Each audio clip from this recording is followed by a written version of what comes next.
Devin Haney lalabanan si Manny Pacquiao. Mark Magnifico magsayo hinamon ni Raymond Ford.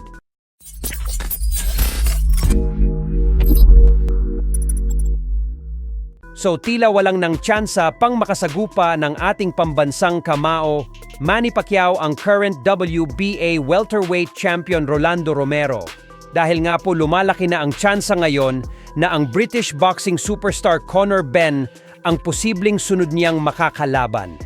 Nang dahil mismo si Eddie Hearn na ang nakikipagnegosasyon sa kampo ni Romero.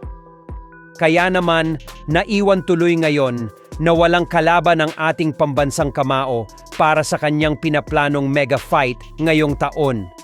Pero tila nabuhayan nga po ang mga fans matapos ibahagi ng current WBO welterweight champion Devin Haney sa kanyang official Instagram account na nagkausap sa telepono ang kanyang ama na si Bill Haney at ang MP Promotions President Sean Gibbons.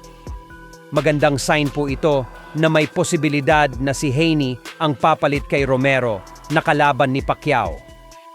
Ang gusto po kasi talagang makasagupa ni Pacman ay yung may titulo kasi gusto nitong bumasag ng record at maging isang ganap na kampiyon ulit sa edad na 47 anyos bago itutuloy ang magretiro sa sport ng boxing.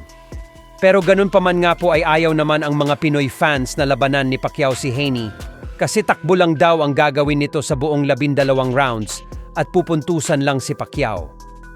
Mas lalo lang umanong magiging maangas si Haney kapag may pangalan ng legendary boxer sa listahan ng mga tinalo nito.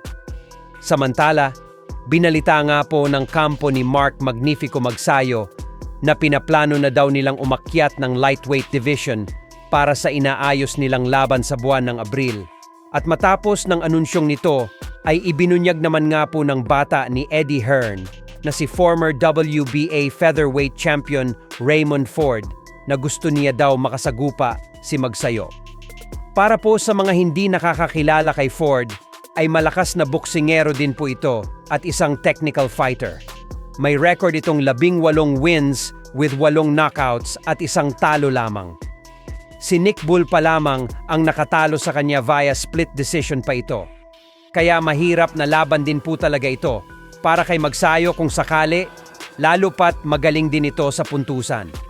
Pero mukhang kailangan niya pong umakyat ng lightweight division kung gusto niyang magkakaroon ng posibilidad na makalaban si Magnifico. Sa ngayon po kasi ay sa super featherweight division pa ito lumalaban.